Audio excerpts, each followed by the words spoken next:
ya nos dedicaremos a eso. Hoy es más importante tratar naturalmente qué está pasando con el caso Loan, que ha conmovido al país.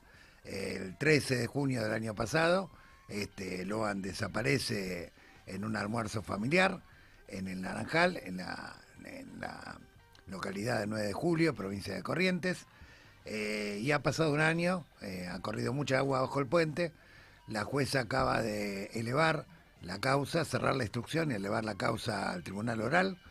La eleva con los mismos detenidos que estaban exactamente cuando pasó del fuero provincial al fuero federal, prácticamente los mismos detenidos, y con una carátula que es sustracción y ocultamiento, en la cual pone en evidencia que a pesar de que contó con todo el apoyo de las fuerzas federales, no ha logrado salir de la situación del almuerzo y ni siquiera ha podido esclarecer el móvil concreto de lo que estamos hablando. Yo quiero recordar, porque muchas veces se habla de trata y se habla livianamente, que la propia Corte Interamericana de Derechos Humanos, en el fallo Ramírez Escobar versus Guatemala, en el año 2018, dijo que la sola cosificación o mercantilización de menores, aunque sea con fines de adopción ilegal y no de explotación, como podría ser la explotación sexual, el abuso, pedofilia, pederastía, o explotación laboral, la sola mercantilización, la sola cosificación de un menor ya es trata de personas, ¿sí? Esto quiero para que tengan claro que la carátula que pone Liviana, la doctora Posarpenso, no se corresponde, digamos, a los lineamientos internacionales, y no es casualidad porque la Argentina está en falta respecto al tema de la niñez, ya que la propia Corte Interamericana desde el año 2012 viene sancionando y advirtiendo que la Argentina no ha tipificado el delito de compra y venta de bebés, niños, niñas y adolescentes. Han pasado más de 60 proyectos que han dormido el sueño de los justos en el Parlamento y extrañamente no se logra tipificar. Con el caso Loan se volvió a reactivar la discusión parlamentaria, hubo media sanción del Senado y cuando bajó la marea mediática, otra vez sopa. Otra vez durmiendo un proyecto sin ninguna explicación, por la cual no se tipifica el delito y por la cual se le hace más fácil a los tratantes la desaparición forzada de niños, niñas y adolescentes. Ahora bien, el caso Loan es un caso que no solamente conmocionó al país, sino también que tocó el corazón del Papa Francisco, que siguió muy atentamente el caso, casi desde el principio. Recuerdo una carta que me envió el 11 de agosto del 2023, donde me advierte que el caso Loan es típico de tantos otros que quedan en el silencio. Ojalá se pueda desmadejar todo. Gracias por todo lo que hace, refiriéndose a todas las denuncias que venía presentando la Alameda.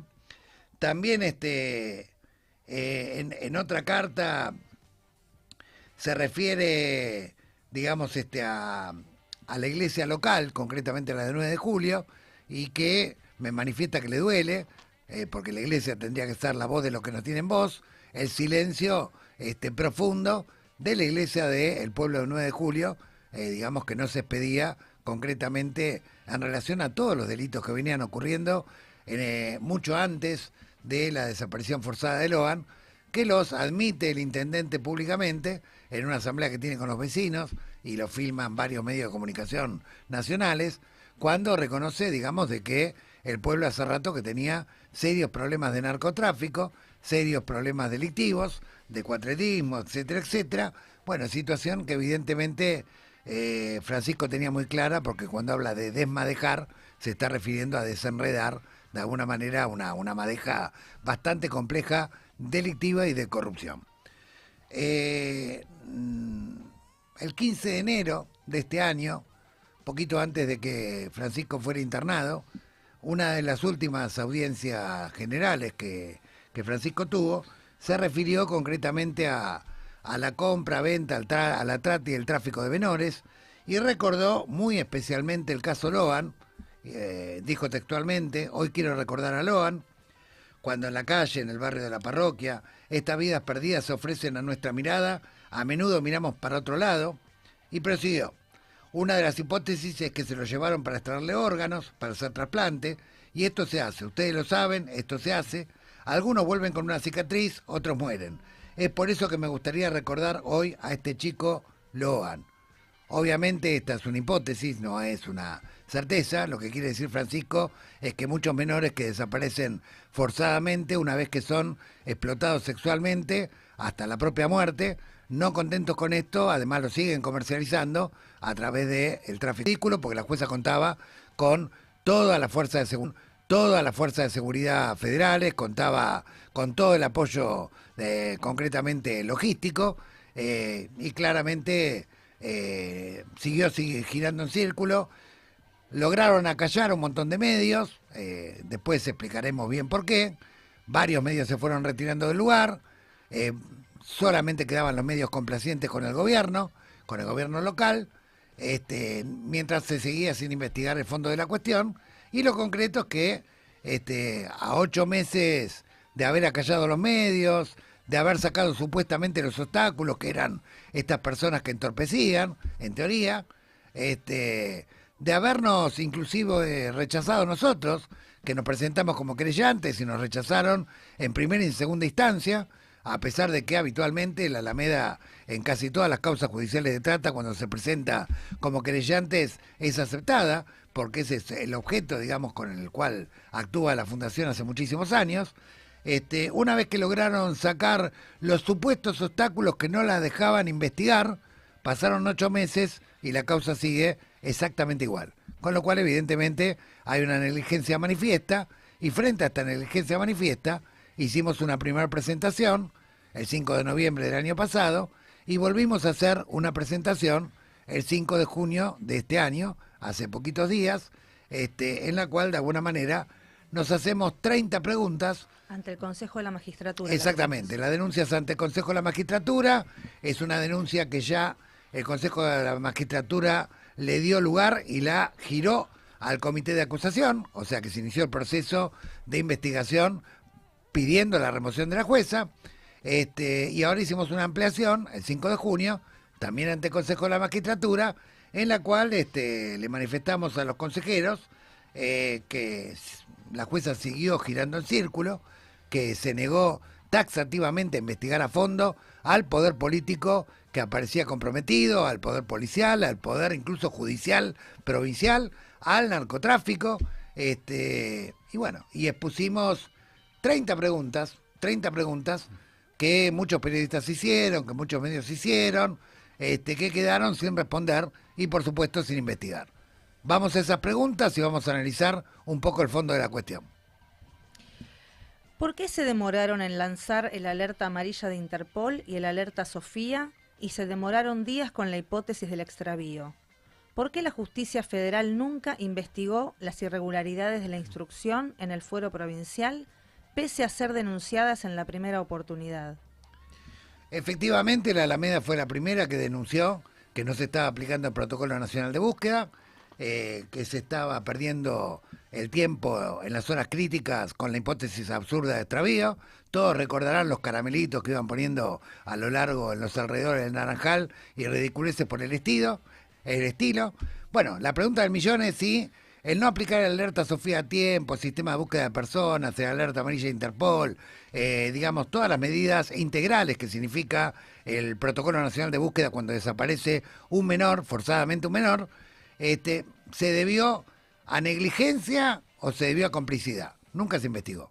La jueza nunca citó ni a Castillo, ni a Sotelo, ni a Rubinau, a los responsables concretamente del mamarracho que hicieron las primeras semanas claves en que desapareció Loan Danilo Peña. También nos preguntamos cómo se originó el 13 de junio, a la misma hora de la desaparición de Loan, un incendio en un depósito del campo del intendente Insaurralde, por el cual estuvieron ocupados los bomberos hasta las 18 horas. Bueno, esto es lo que el propio jefe de bomberos argumenta en su testimonial, de que no pudo estar presente con el cuerpo de bomberos buscando a Loan, porque estaban ocupados con un incendio que casualmente se produce a la misma hora y justamente en un campo que pertenece al intendente de la localidad. ¿Por qué no se protegió la zona cero y se hacían reconstrucciones sin orden judicial? ¿Por qué se imputó a los presuntos Dupuy por una reconstrucción con menores y no al perito Macei y a José Peña hijo, que también hicieron una reconstrucción judicial con menores sin orden judicial. Bueno, efectivamente, algo básico, no lo hizo la justicia provincial, tampoco lo hizo la justicia federal, que es de alguna manera resguardar la zona cero, donde desaparece forzadamente Logan, que es la zona del Algarrobal y alrededores, algo que yo le cuestiono a la jueza en la propia testimonial a la que me convoca, que cualquier persona que llegaba, sea de Corrientes o sea de afuera, cualquier periodista, paseaban, digamos, y daban vueltas alrededor de la zona cero, contaminando permanentemente la escena, no contaminando a propósito, sino porque no se tomaron las medidas básicas de resguardo, digamos, de la zona donde había desaparecido el niño. Y luego se procesa, concretamente, uno de los delitos que se le atribuye a los presuntos Dupuy, es haber hecho una reconstrucción con menores que habían participado del almuerzo el día que desapareció Logan, sin orden judicial, lo cual está muy bien, pero extrañamente parece que hay dos varas y dos medidas, porque José Peña hijo, el perito Macei, que está siempre vinculado a la familia, también hicieron una reconstrucción con menores, concretamente, exactamente igual que la que hicieron los presuntos Dupuy, sin orden judicial, y sin embargo nunca fueron procesados ni fueron imputados por un mismo delito. O sea, claramente había una intencionalidad de dejar afuera a uno y involucrar a otros. ¿Por qué Maciel secuestra primero el celular de María? ¿Había doble chip en ese aparato? Además de María, ¿lo usaba Mariano Peña?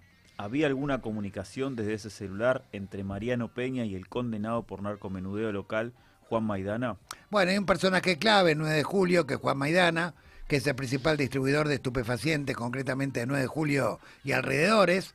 Nosotros veníamos denunciando y efectivamente venía ocurriendo y sigue ocurriendo que a cualquier hora pasan policías, dealers, distribuidores de falopa, consumidores, por la casa del señor Juan Maidana, que tiene prisión domiciliaria, pero evidentemente nadie atiende que el señor sigue cometiendo delitos sin ningún tipo de inconveniente y sin ningún tipo de obstáculo, ¿sí?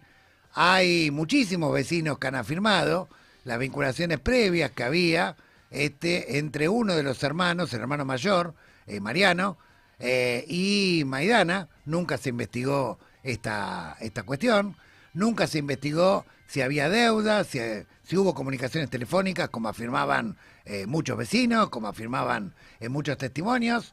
Esto es un agujero negro que quedó, digamos, pendiente en la investigación.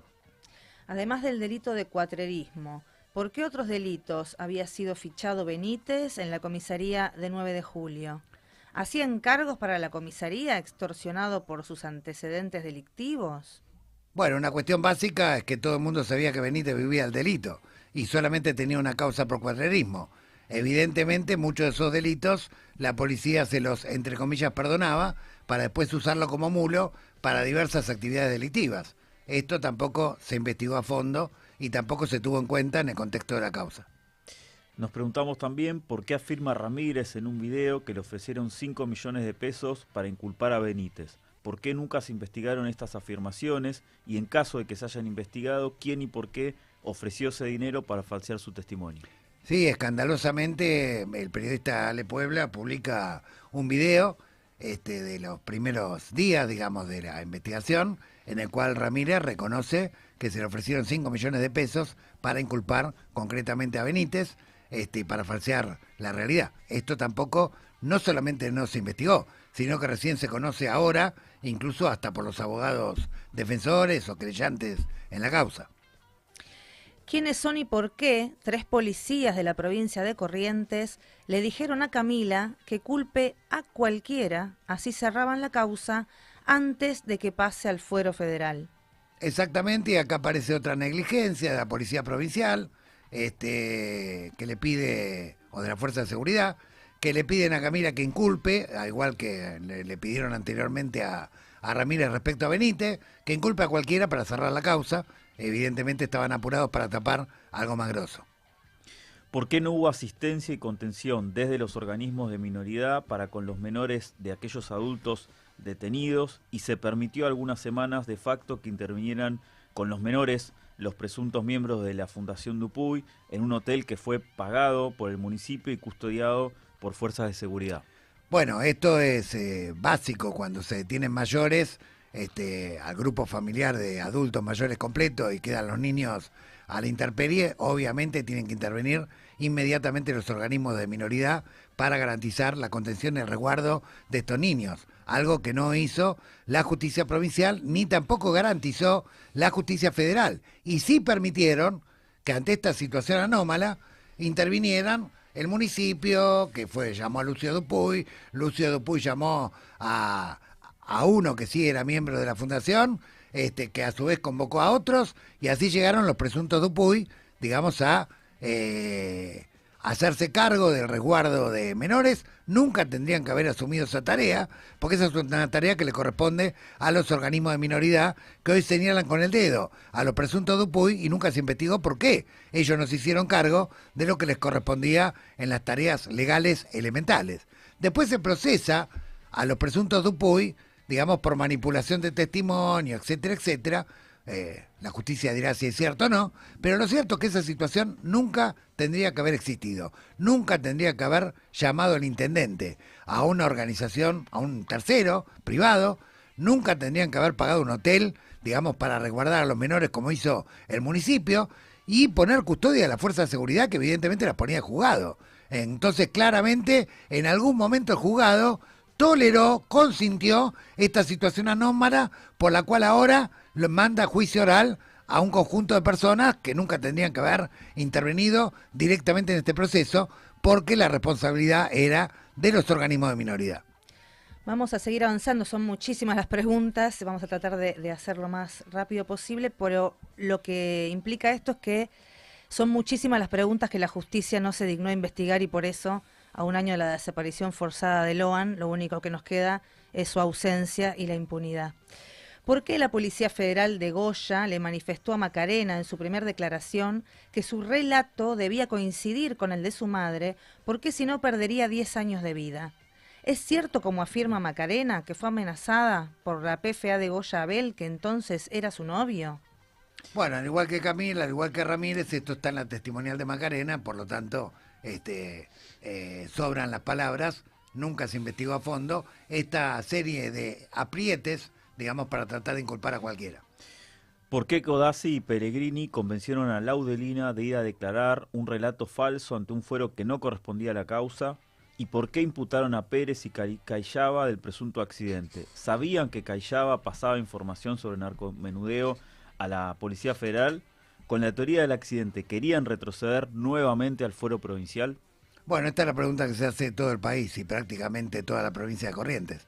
O sea, todos fuimos testigos y vimos en vivo y en directo cómo una madrugada del 29 de junio llevaron a Laudelina a declarar Codazzi y el senador Pellegrini, Codazzi de vínculos muy estrechos concretamente con el gobierno provincial, a un fuero que no correspondía porque la causa ya estaba en fuero federal, y previamente induciéndola a que invente la teoría de un accidente, que por supuesto nunca pudieron probar y no existió. Y la propia jueza inclusive plantea que la hipótesis del accidente nunca fue comprobada. Y después termina, digamos, el gobernador sacando un tuit manifestando que el caso estaba casi resuelto, un papelón mundial. Frente a esta situación extrañísima, por lo menos, nunca hubo siquiera testimonial de los involucrados. Los involucrados son Codazzi, Pellegrini, Valdés, Rubinó, Sotelo, todos los que participaron aquella madrugada del 29 al 30 de junio, en la cual se trató de plantar la teoría del accidente. Le preguntamos a la Cámara, al Consejo de la Magistratura, en esta ampliación, por supuesto, como bien decía Gustavo, por qué Rubinó y Sotelo le tomaron la declaración en forma irregular a Laudelina, y además por qué el gobernador Valdés, en la madrugada del 30 de junio, dijo por la red X que el caso estaba resuelto. ¿Cómo había obtenido esa información? Claro, ¿cómo la había obtenido? Porque había secreto de sumario. Y en el caso de Rubinó y Sotelo, bueno, recién lo explicamos, que además ya venían actuando pésimamente cuando intervinieron en las primeras semanas que la causa tuvo en el fuero provincial. O sea, no se los investigó ni por el desastre que hicieron en las primeras semanas de la desaparición forzada de Loan, ni tampoco se le investigó por haber participado puenteando al fuero federal en estas circunstancias donde se trató de plantar la teoría del accidente. Bueno, en línea con esta situación, nos preguntamos y preguntábamos por qué el ex concejal Guillermo Córdoba contaba a sus amigos haber escuchado a Pellegrini decir que había recibido instrucciones del propio gobernador Valdés en aquel asado con referentes de la agrupación Peronismo con Valdés, para que vaya a buscar a Codazzi a Esquina y luego llevar a Laudelina a dar un falso testimonio el 29 de junio. Exactamente, esto lo relatamos con pelos y señales en una presentación judicial que hicimos en la causa principal y que después fue corroborado por el chofer, digamos, que llevó a Codazzi concretamente a la casa de Laudelina el día que plantaron la teoría del accidente. Codazzi incluso siguió afirmando públicamente que había sido un accidente y nunca fue citado a declarar para explicar por qué sabía esto ni cómo. Y también nos preguntamos por qué Codazzi se ofreció inmediatamente como abogado de Benítez y Laudelina, con quienes no tenía vínculo ni fueron convocados por ellos. ¿Habrá sido por recomendación del ministro de Seguridad Buenaventura Duarte, cuya secretaria era la esposa del mismo Codazzi? Exactamente, Guillermina Traverso era la esposa de Codazzi y era la secretaria del ministro Buenaventura Duarte, que cuando saltó, o cuando mejor dicho, quedó expuesto al ridículo de la teoría del accidente, Buenaventura Duarte fue destituido de su cargo. Codazzi viajó más de 100 kilómetros para ofrecerse a patrocinar a Benítez y a Laudelina, sin tener conocimiento previo de ello y sin que lo hayan convocado. Y luego se paseó por los medios, recordarán muchos, riéndose y planteando que era un accidente, que lo habían plantado en alguna laguna, y nadie se tomó el trabajo, a pesar de los reiterados pedidos de la Alameda y de muchos más, para que Codazzi sea citado. Nunca fue citado concretamente a testimonial ni a ningún tipo de investigación. Bueno, en vinculación a una posible línea narco, nos preguntamos por qué apareció una avioneta narco sobre la Ruta 12 plantada el mismo día que asumía el nuevo ministro de Seguridad. Se recordará luego el desplazamiento de Buenaventura Duarte. Y también, por qué nunca se indagó a Juan Maidana con prisión domiciliaria y condenado por narcomenudeo, y que muchos vecinos sostenían que era el dealer principal de la localidad de 9 de Julio y seguía operando pese a esa condena. Sí, efectivamente, el vínculo o la ruta narco no se circunscribían solamente a Clan López. Juan Maidana jugaba un rol clave estratégico en 9 de Julio, al igual que otras bandas menores que también incursionaban en delitos, que tampoco se las investigó, ni se vio qué vínculo podía existir. Lo cierto es que el día que asume el nuevo ministro de Seguridad, plantan una avioneta Cessna 206, creo, similar a las que utiliza habitualmente el narcotráfico, y una igual a la que había sido secuestrada en el Chaco el año anterior, que es un claro mensaje mafioso dirigido al poder político. Sí, hay múltiples preguntas a la justicia en esta presentación que hicimos alrededor del Clan López, Maidana, Merulia y todos los implicados en el presunto delito narco de la zona que podrían tener vinculación. Nosotros tenemos, como es sabido, muchísimas preguntas más que hemos hecho a la justicia que probablemente podamos también ir desmenuzando con nuestros invitados.